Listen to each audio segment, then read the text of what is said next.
Hello everyone and welcome to my channel Chemistry by Miss Nidhi Banga. In today's class, we'll be talking about redox reactions. Redox reactions is chapter 7 of grade 11. I've divided this chapter into 3 parts. In this class, I'll be taking part 1, which will have redox reactions, the definitions, all 3 of them, oxidation number, the concept of fractional oxidation number, types of redox reactions, and then finally redox titrations. In part 2, I'll be talking about balancing chemical equations. There are 2 methods in your syllabus. I might even make 2 separate videos for the 2 methods. In the third part, I'll be talking galvanic cell, the concept, electrode potential, and applications of electrode potential. Okay, so let's get started. Okay, first is, what is redox reaction? Redox word is made up of 2 words. Redox, red, this comes from reduction, and ox, it comes from oxidation, right? So there are 2 definitions which we did in grade 10, that reduction is loss of oxygen and gain of hydrogen. Okay, now in grade 11, we will expand these definitions and we will add one more definition. So in grade 11, we'll see that reduction is not just loss of oxygen, but it's loss of any electronegative element. Okay, and it's not just gain of hydrogen, it can be defined as gain of any electropositive element. Applying the same definitions to oxidation. Oxidation can be defined as gain of oxygen or gain of any electronegative element. It can be defined also as loss of hydrogen or loss of any electropositive element. Apart from these 2 definitions, the third definition is that reduction is gain of electrons. Or it can also be defined as a decrease in oxidation number. What does that actually mean? We'll study that in detail in a short while. But right now, just taking into account all different definitions of reduction and oxidation is what I'm trying here. So, oxidation is loss of electrons or an increase in oxidation number. Okay, so these are the 3 definitions of reduction and oxidation. Talking about the third definition, you can remember it like this. Leo says gur. It's just a mnemonic, which means that loss of electron is oxidation and gain of electron is reduction. You can also learn another, there's one more mnemonic, which is oil rig, which also basically tells the same thing, that oxidation is loss of electrons and reduction is gain of electrons. You can choose to learn any one that you like. Okay, moving on. Let's apply the definitions that we just learned, especially the first 2 definitions, to these examples. Consider this example: when magnesium combines with fluorine to give magnesium fluoride. Now, magnesium here has gained an electronegative element, which is fluorine, right? And fluorine here has gained an electropositive element, which is magnesium. Now, from our new definition, we know that gain of an electronegative element is oxidation. That means magnesium here is getting oxidized. And gain of electropositive element we know is reduction. So fluorine here is getting reduced. Let's apply the same concept here to this equation. Here, potassium ferrocyanide is getting converted into potassium ferricyanide. If you just pay attention to this compound and this compound, you will see that they're basically the same, except that there is fewer potassium ion in this one, in the product. Okay, so there is clearly a loss of electropositive element. Potassium is electropositive element, so there is a loss of electropositive element. Loss of electropositive element is oxidation, right? Now, comparing these two, what is happening here? There is a gain of electropositive element, and gain of electropositive element is, let me just zoom it, gain of electropositive element is reduction, right? So this is getting reduced. Okay, all right. Moving on to third definition, but before we get started on that, we need to understand what is oxidation number or oxidation state. So let's consider this reaction. Here, sodium combines with chlorine to give NaCl. We know that it's an ionic compound. So here, sodium we know carries a formal charge of +1 and chlorine carries a formal charge of -1, right? That is because there is a complete transfer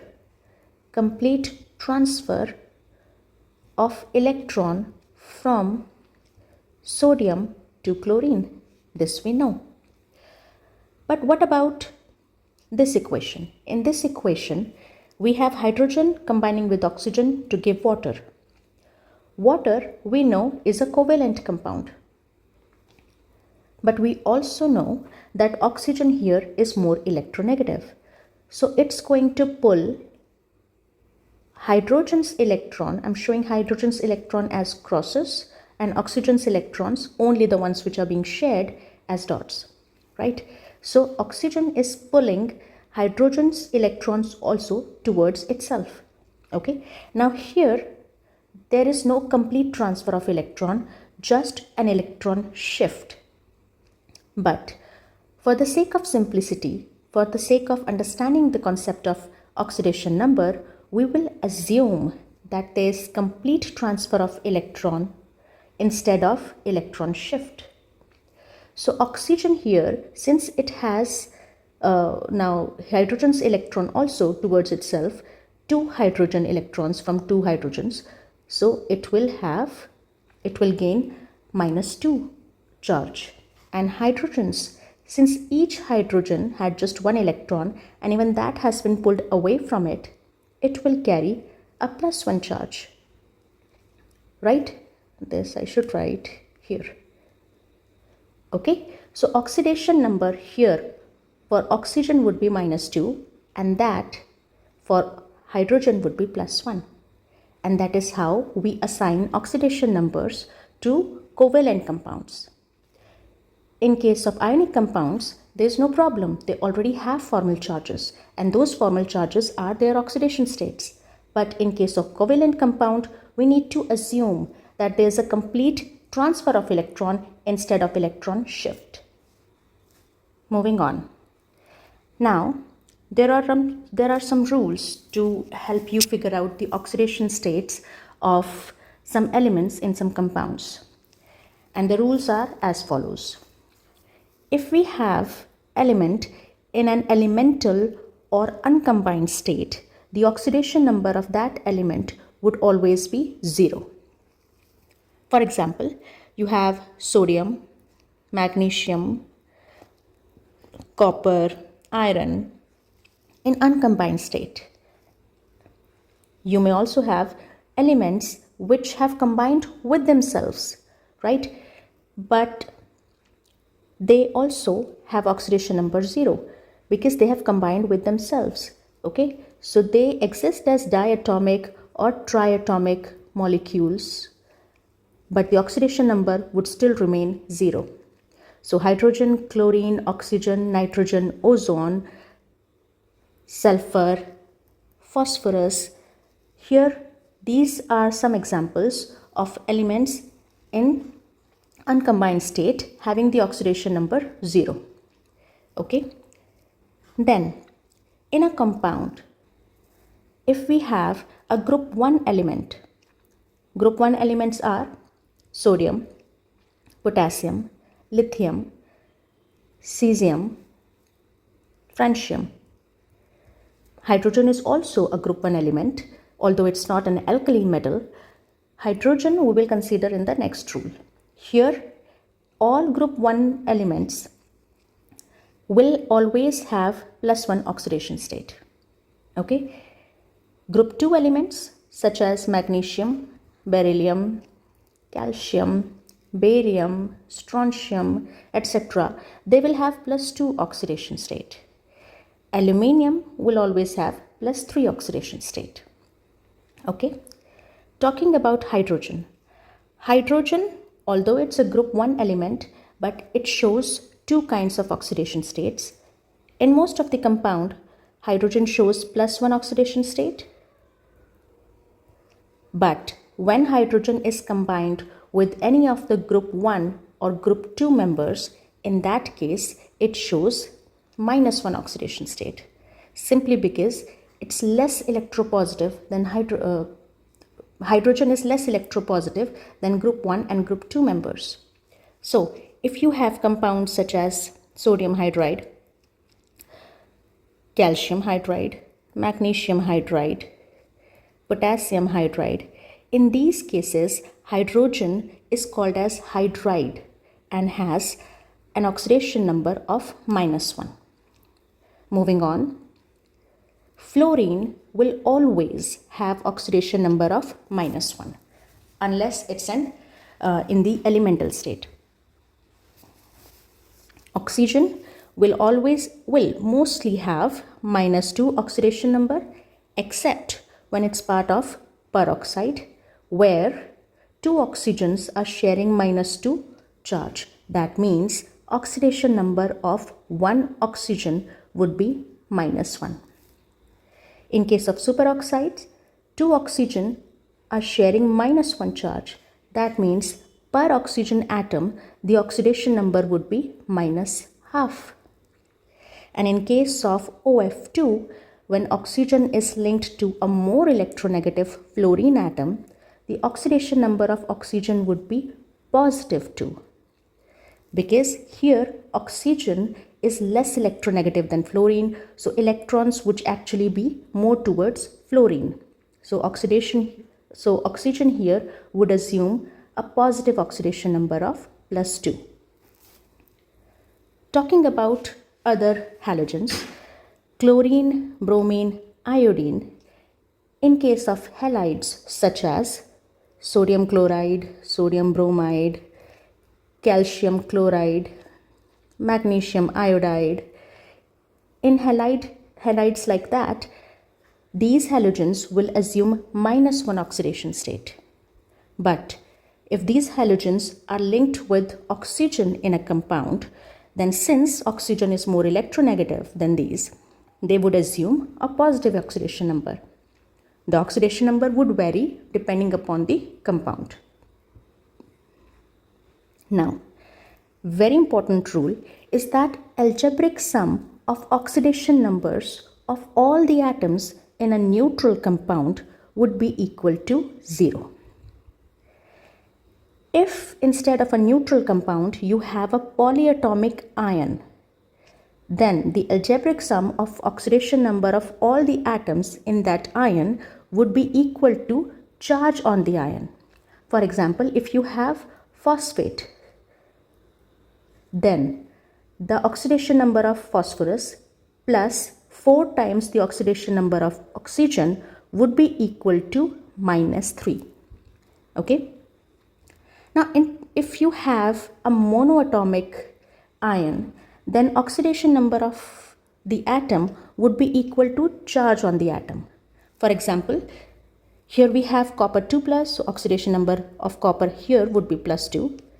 That here would be +1. For iron 2+ or ferrous ion, the oxidation number would be +2. For ferric ion, the oxidation number would be +3. Now, let's do some practice problems. So we have here sodium hydrogen phosphate. Let's find out the oxidation number of phosphorus in this compound. Now, sodium we know has oxidation number of +1, so we'll write that. We have 2 hydrogens, each one has oxidation number of +1. Then phosphorus we don't know, so we would write X plus 4 oxygens having an oxidation number of -2, and algebraic sum of all that would be equal to 0 since this is a neutral compound. Now 3 plus X minus 8 equals to 0. Your X comes out to be 5 or +5. Okay. Talking about the next example here, sodium borohydride. Sodium having oxidation number of +1. Boron we don't know, so let's just write X. Hydride. So here hydrogen assumes a negative oxidation number of -1. And since this is a neutral compound, we have to equate this to 0. So your X becomes +3. In the next compound, we have 2 hydrogens, 2 times +1. Then 2 sulfurs, we don't know, so let's put 2X. Then 7 oxygens, 7 times -2, since oxidation number of oxygen would be -2, and then equal to 0. So 2 plus 2X minus 14 equals to 0. Your X comes out to be +6. Okay, now let's take an example where we have polyatomic anion. For sulfur, since we don't know the oxidation number, we'll write an X. We have 4 oxygens, so 4 times -2 equal to -2, which is the charge on the ion. So X becomes -8 equals to -2. So X here comes out to be +6. So this is how we find out oxidation number of an element in a compound. And sometimes it's not as simple as that. Sometimes you would see that the oxidation number doesn't come out to be a whole number.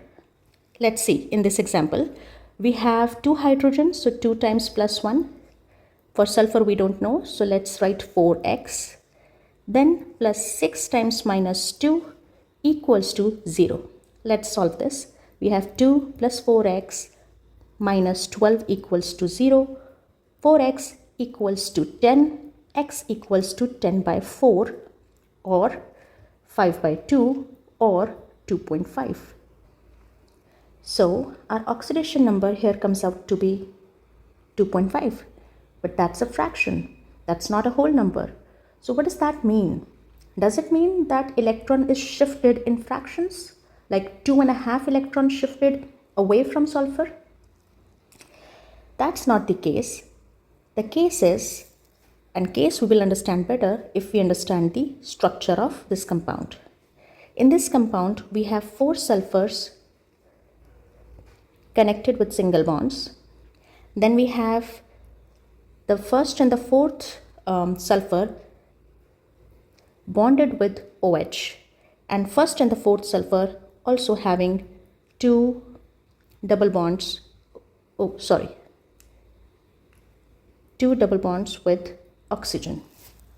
Okay, so now I'm going to zoom in this just a little bit and number it. 1, 2, 3, 4. Okay, so here we know that sulfur here has made 5 bonds in total with oxygens and 1 bond with another sulfur.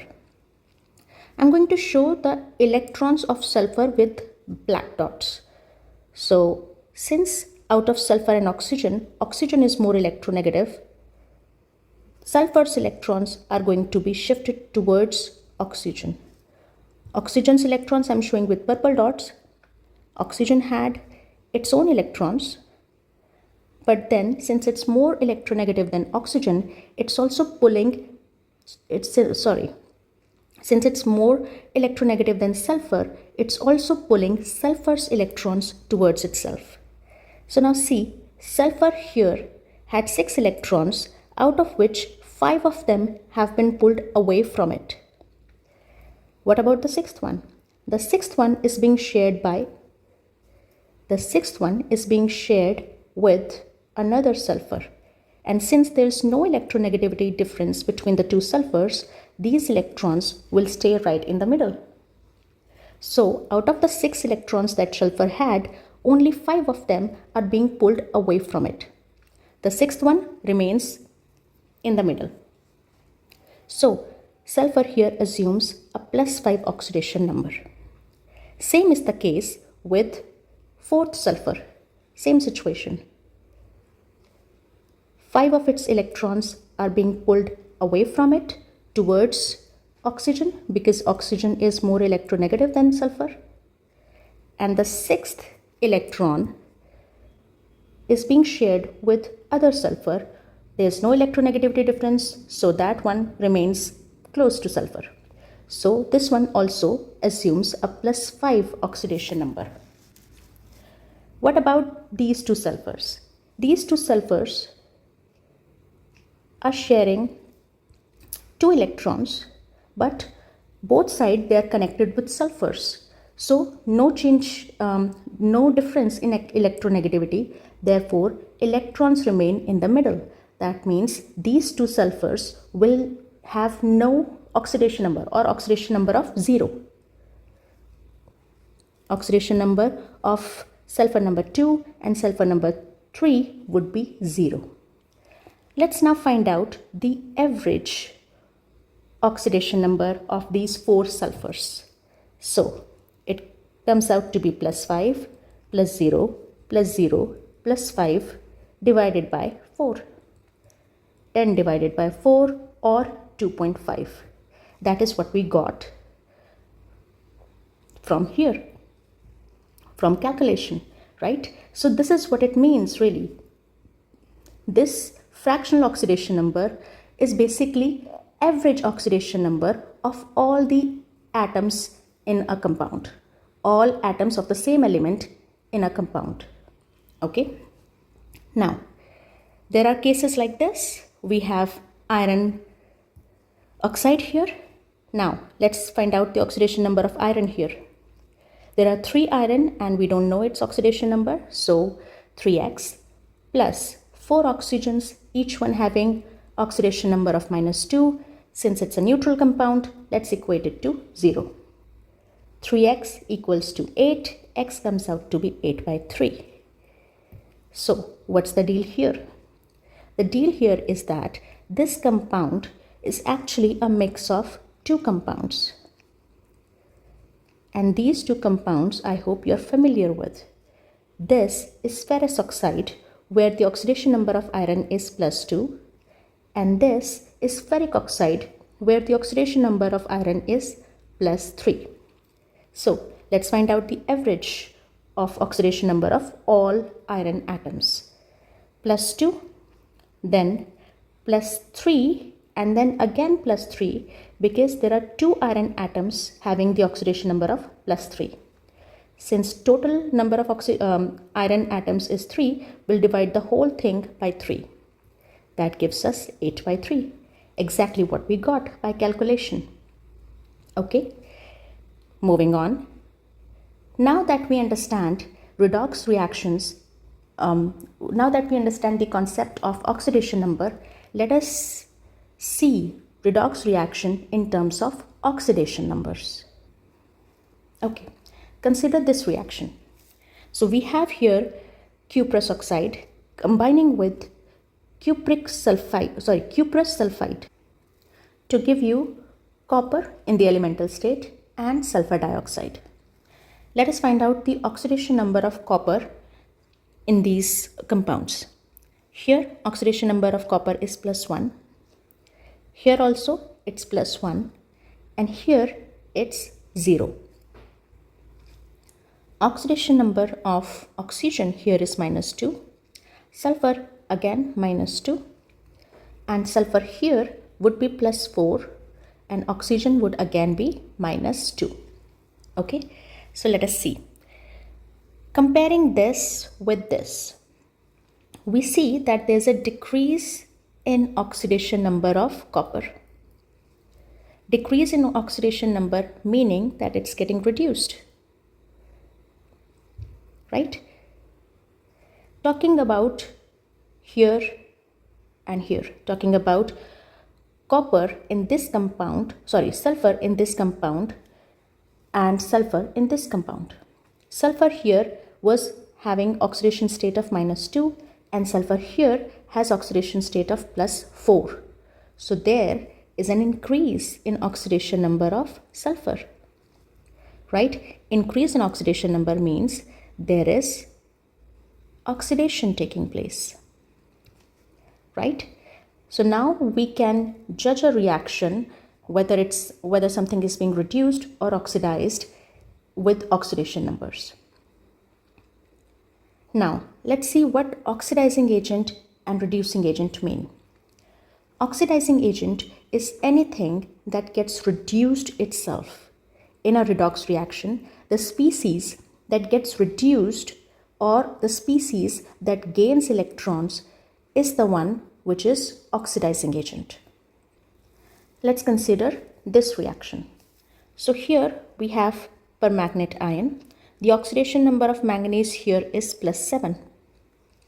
And in the product, we have manganese dioxide. The oxidation number of manganese here would be +4. So manganese is going from +7 to +4. That means there's a decrease in oxidation number. That means it's getting reduced. How is it getting reduced? It's gaining electron or accepting electron. Since it's accepting electron from iron, that is how it is helping iron in getting oxidized. So that is what makes permanganate ion an oxidizing agent. Okay, let's see what a reducing agent is. A reducing agent in a redox reaction is the one which gets oxidized or loses electron. Let's apply the definition here. Iron here is getting oxidized. There's an increase in oxidation number. That means it's being oxidized, and that also means that it is losing electrons. Now it's losing electrons to permanganate ion and therefore helping permanganate ion in getting reduced. So that makes iron 2 plus a reducing agent. Iron 2 plus is giving the electrons to permanganate ion and therefore helping it to get reduced. And that makes iron 2 plus a reducing agent. Now I hope all the definitions of oxidation and reductions are clear. So we can now move on to the next topic, type of redox reactions. Now, the first type is combination reaction. If you remember combination reaction from grade 10, you would know that a combination reaction is the one where two or more than two reactants combine to give only one product. Reactants can be two or more, but there would be only one product. And this one product would always be a compound. Whereas the reactants may or may not be compounds. A and B both can be elements. Only one of them can be an element, or both of them can be compounds. Now, a combination reaction would also be a redox reaction if A or B or both are elements. Let's see with an example. Magnesium here is combining with fluorine to give magnesium fluoride. Oxidation state of magnesium here is 0. That of fluorine also is 0, simply because they are elements. But oxidation number of magnesium here in this compound is +2. That of fluorine would be -1. Okay, so magnesium is going from 0 to +2. That means it's getting oxidized. Since there's an increase in oxidation number, Fluorine is going from 0 to -1. Since there's a decrease in oxidation number, this would be reduction. So, something is getting oxidized, something is getting reduced. That makes it a redox reaction. It's based on the fact that elements have 0 oxidation number, but when those elements become part of a compound, they would always have a non-zero oxidation number. So oxidation number would definitely be changing if an element is going from elemental state to being in a compound. Now, for that reason, all combustion reaction is reaction of anything with oxygen. All combustion reactions are redox reactions because one of the reactant is oxygen, which is an element. Okay, that is why combustion reaction would always be redox reaction. Now, can you think of reactions which are combination reactions but are not redox reactions? So basically, they do not fulfill this criteria, this one. That means A or B or either of them are not elements. They have to be compounds. Now, let's see. Let's take a compound here, let's say magnesium oxide, combining with water. Since magnesium oxide is a metallic oxide, upon combination with water, it will give alkalis. Now, this is an example of combination reaction, but is it a redox reaction? Let's find out. Magnesium here has an oxidation state of +2, oxygen -2, hydrogen here has oxidation state of +1, oxygen oxidation state of -2. In here, magnesium has oxidation state of +2, oxygen -2, and hydrogen +1. So, there is no change in oxidation number of any of the elements. So that means it's a combination reaction, all right, but it's not a redox reaction. Likewise, you can think of other reactions also which are combination reactions but not redox reactions. Okay? Moving on. Decomposition reactions. Decomposition reactions are just opposite of combination reactions, where there's only one reactant which breaks into 2 or more products. Now, applying the same concept, a decomposition reaction would be a redox reaction also if one or both or all of the products are elements. Let's see this with an example. This is electrolysis of water. So here hydrogen has oxidation number of +1, oxygen has oxidation number of -2, and in here hydrogen and oxygen both have oxidation number of 0 because they are in elemental state. So here oxygen is getting oxidized, hydrogen is getting reduced, something getting oxidized, something getting reduced, which makes it a redox reaction. But when you have both products as compounds, it may or may not be a redox reaction. Let's see. Calcium carbonate, oxidation state of +2 for calcium. Carbon would have oxidation state of +4. Oxygen will have oxidation state of -2. Here calcium +2, oxygen -2, carbon again +4, oxygen again -2. So as you can see, there's no change in oxidation state for any element. So that makes it a decomposition reaction, but not a redox reaction.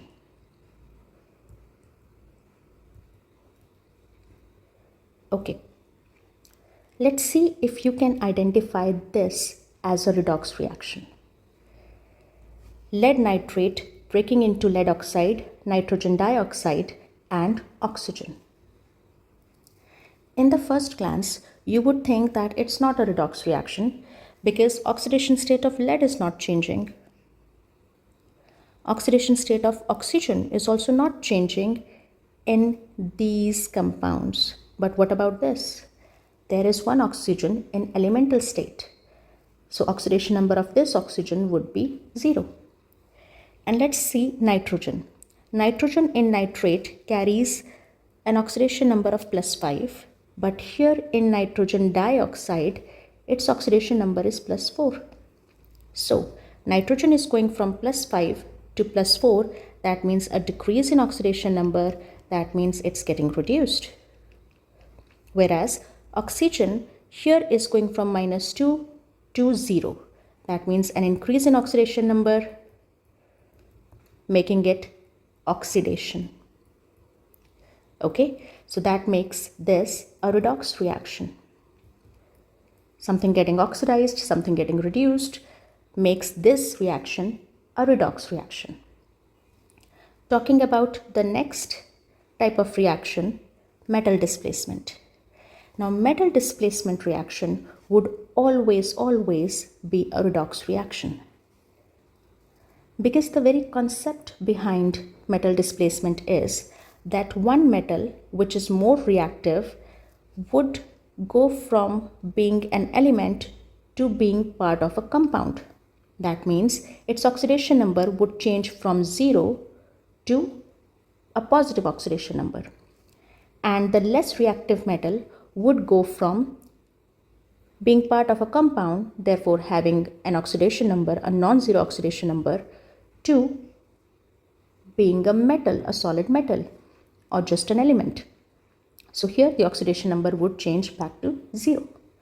So in a metal displacement reaction, one metal would be getting oxidized, which is always the most reactive metal, and the less reactive metal would get reduced.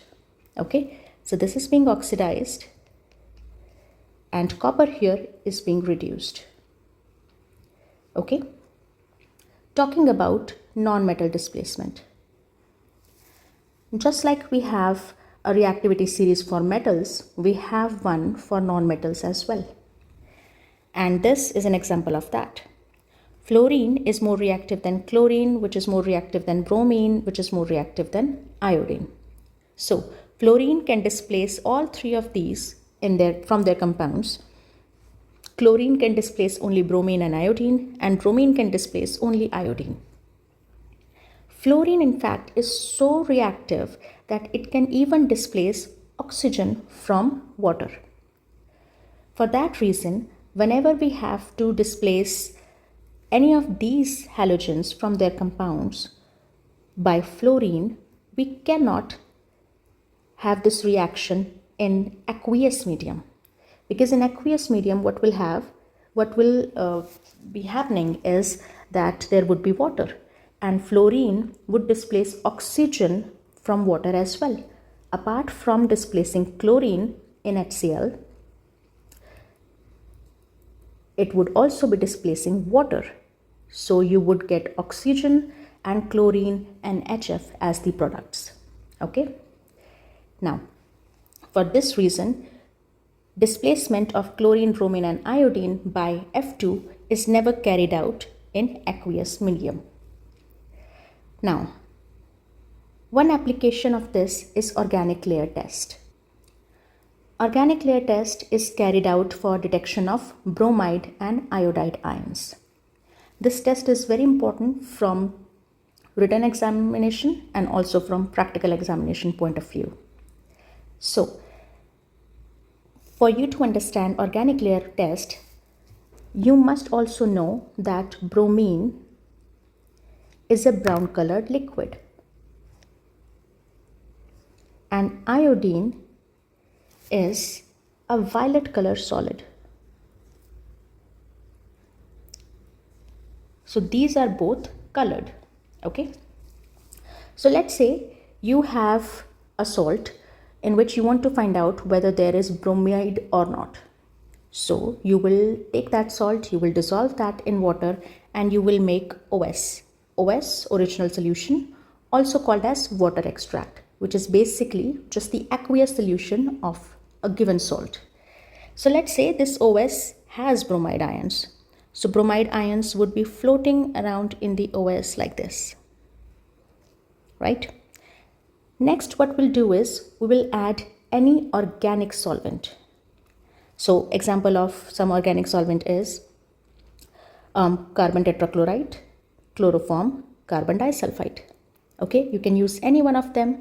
When you add any one of them in the OS, since some of them would be heavier than water, they would form a lower layer. The layer of organic solvent would be at the bottom of the test tube. So this is your organic solvent layer, and OS would be above that. So let's say this is OS, still having the bromide ions. Next step is addition of chlorine water in this. Now chlorine, being more reactive than bromine, would displace bromine from its compound. So this reaction would take place and bromide will get converted into bromine.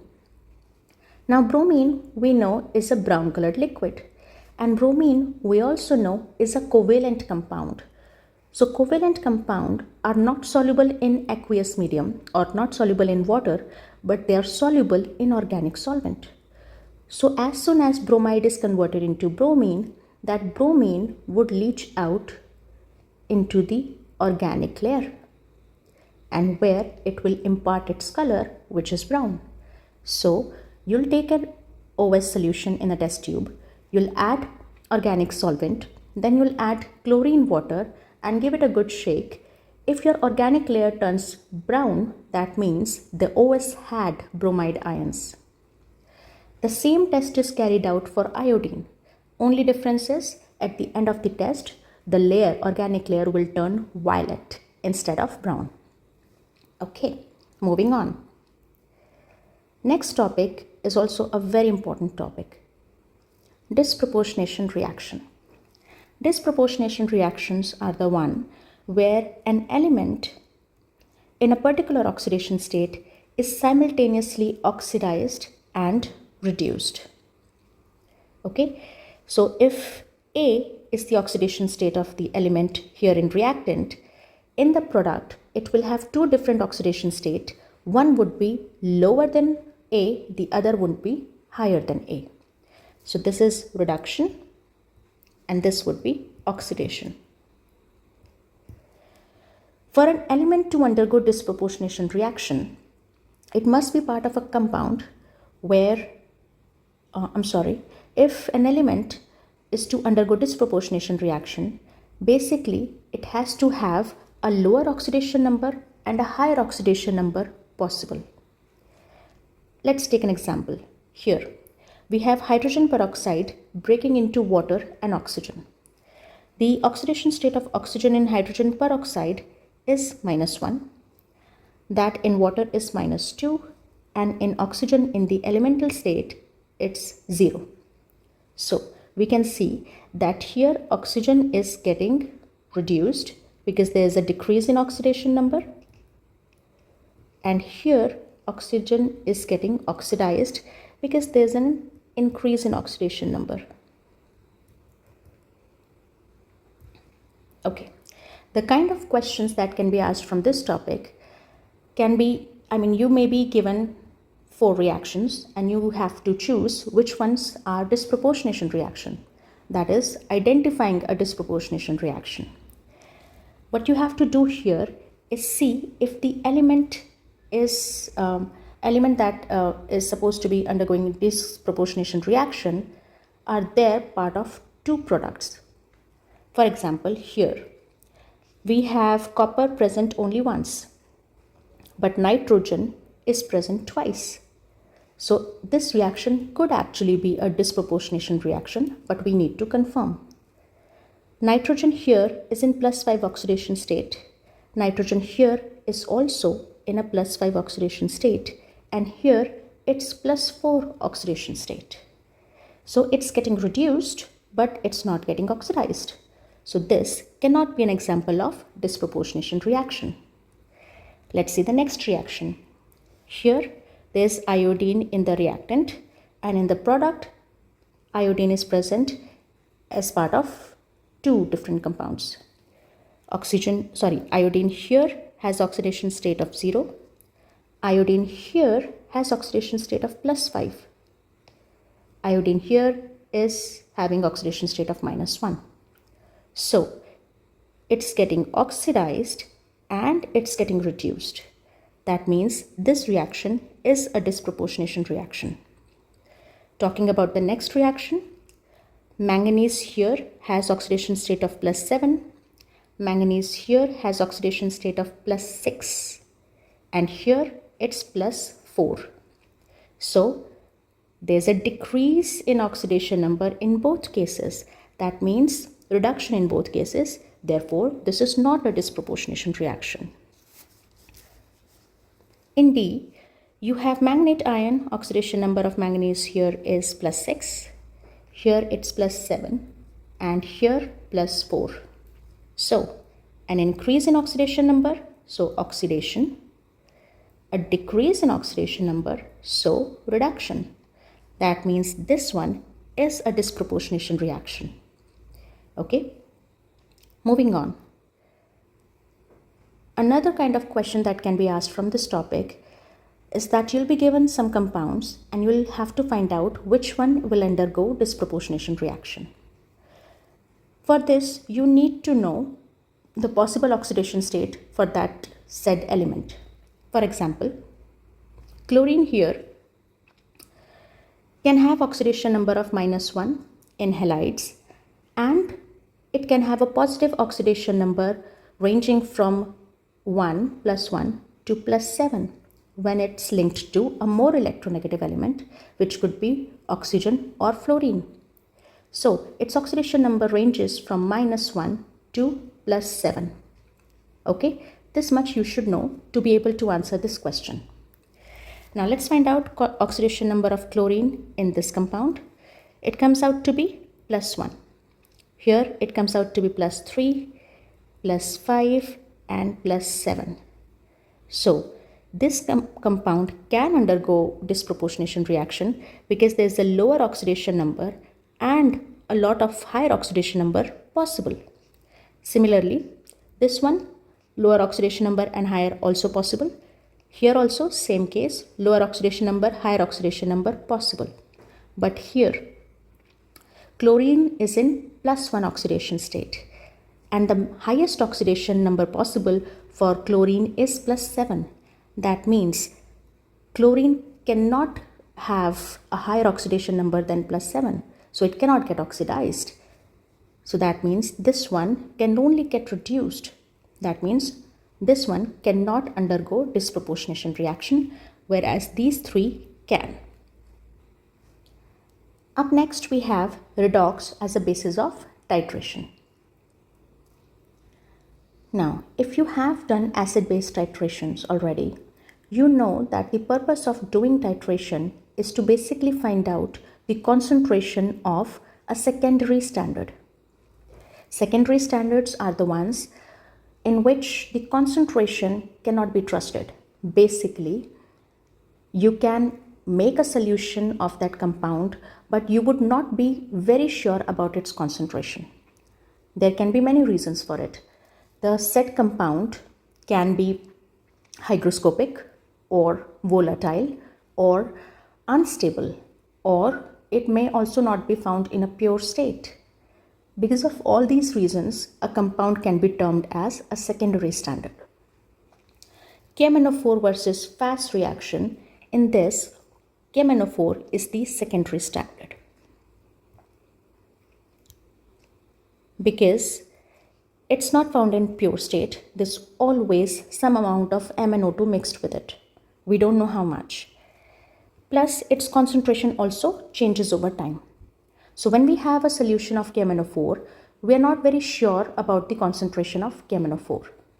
Whereas, if we have FAS, if we do the calculation and make no error in our solution preparation, the solution of FAS, that is ferrous ammonium sulfate, would have the concentration as same as the one that we calculated. Okay? Because ferrous ammonium sulfate is present in pure state, it's not volatile, it's not hygroscopic, and its concentration also doesn't change with time. That makes FAS a primary standard. FAS or ferrous ammonium sulfate is also called as Mohr salt. So, when we want to find out the concentration of KMnO4, we titrate it against ferrous ammonium sulfate. We take we take KMnO4 in burette, and we take a fixed amount of FAS, let's say 10 ml, in conical flask. Now, KMnO4 we know is also a very strong oxidizing agent. And in ferrous ammonium sulfate, the oxidation state of iron is +2. That means this can also get oxidized. If this gets oxidized, that makes this a reducing agent. So a reaction between an oxidizing agent and a reducing agent would be redox. So what happens is, we take KMnO4 in burette and a fixed amount of FAS in conical flask, and as we drop KMnO4 from burette to conical flask, it will oxidize iron 2+ to iron 3+. Okay, and itself it would get reduced to Mn2+. Now KMnO4 is deep purple in color, but Mn2+ that is formed is colorless. So you would see KMnO4 drops falling from the burette and sort of disappearing into the conical flask. Basically, it would leave no color because it's getting consumed and getting converted into something which is colorless. Now, this will go on as long as there is some iron to be oxidized. When all of the iron has been oxidized, when there's no more iron 2+ to be oxidized, then the extra drop of KMnO4, the last drop of KMnO4, would have nothing to oxidize. That means it would remain unconsumed, unused. Therefore, its color will not change. Therefore, it will impart a light pink color to the solution. Okay, because it will get diluted. Purple color diluted will appear as pink. So that would mark the end point. Okay, equivalence point would be the point at which all of the ferrous iron has been converted into ferric iron. But we would not know of this point. We won't get to know that equivalence point has been reached. We would only get to know about end point, because at the end point, after the equivalence point, an extra drop of permanganate ion would remain unused and therefore will leave its color. Okay, so that is what happens in a reaction between KMnO4 and Mohr salt. Similarly, we have KMnO4 versus oxalic acid as well. Same concept there. Now here, very important point to note is that since KMnO4 is making its presence known at the end point, it doesn't need any extra indicator. So KMnO4 here is self-indicator. But then we have titrations where we don't have a self-indicator. In such titration, we need to use an indicator, and generally we use redox indicators. Redox indicators are the indicators which have different color in reduced form and in oxidized form. Let's take an example. So here we have K2Cr2O7. It's an oxidizing agent. Okay, it's not a self-indicator. So we will have to use indicator. So we'll take the reducing agent in conical flask and then we will add the indicator. Now indicator in presence of reducing agent will get reduced. So reduced form of indicator will have some color. Sometimes it's colorless also. Okay. But then when K2Cr2O7 is dropping from burette into the conical flask, as long as there is some reducing agent, it will oxidize the reducing agent. K2Cr2O7 will oxidize the reducing agent.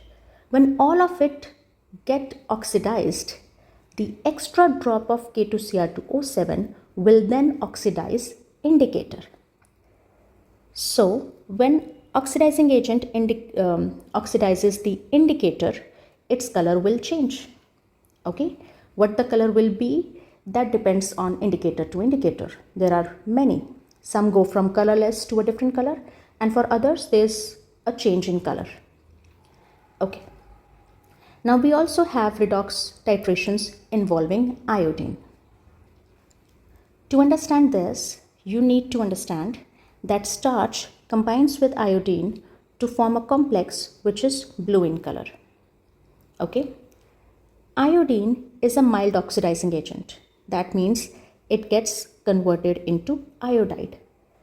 Iodine is often titrated against thiosulfate. Now, since iodine here is getting reduced, that makes it an oxidizing agent. That means thiosulfate here is a reducing agent. Okay, so the reaction is this. Now, what happens is we take thiosulfate solution in burette, and in conical flask we take iodine. Iodine is brown in color. Okay, so as we add thiosulfate from burette into the conical flask, iodine will get converted into iodide ion according to this equation, right? So concentration of iodine will decrease over time. As the concentration of iodine will decrease over time, its color also will fade away. The color will change from brown to yellow. When it changes from brown to yellow, we know that the endpoint is near. At that point, we would add very little starch into the conical flask. Starch will combine with some of the remaining iodine to form blue complex. Okay. After that, when we add thiosulfate from the burette into the conical flask, the free iodine, that is the remaining iodine, will combine with thiosulfate and reaction will go on and get converted into iodide. When all of the free iodine is finished, then an extra drop of thiosulfate will break the starch iodine complex, and therefore the blue color will get discharged. Since the complex is broken, the color will get discharged. So your endpoint would be blue to colorless. Okay.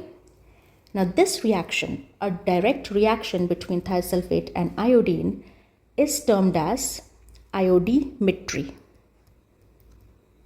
Iodimetry. Here the reaction takes place between iodine and thiosulfate, and there is only one redox reaction taking place. One redox reaction. But there is also iodometry. Iodometry is an indirect titration, or also called as back titration.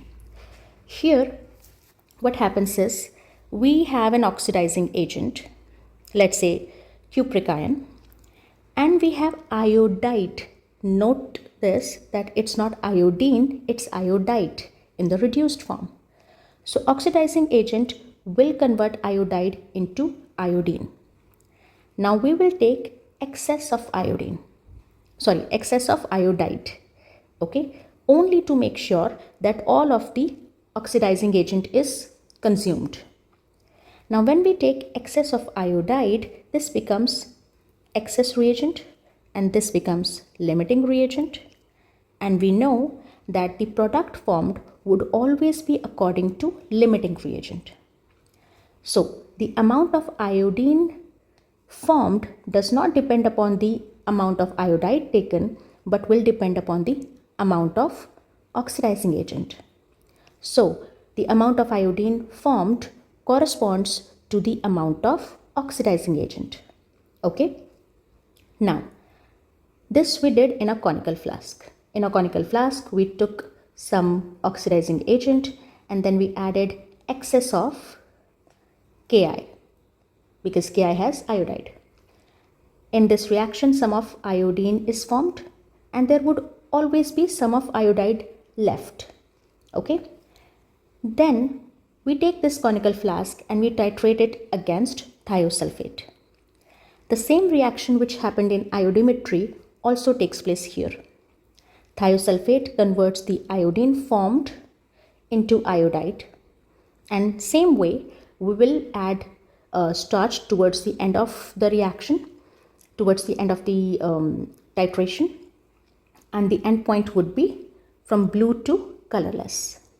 But here what happens is, here the volume of thiosulfate consumed in the titration would indicate the amount of iodine, which will indicate the amount of oxidizing agent. So the agenda here was to find out the concentration of oxidizing agent. We just took an indirect route. Here you have, in iodometry, you have two redox reactions taking place. One is this one and the other one is this one. Okay, so I hope iodimetry and iodometry are clear now. This brings us to the end of the the end of this lesson. Thanks for watching, and if this video helped you at all, please subscribe, like and share. Thank you.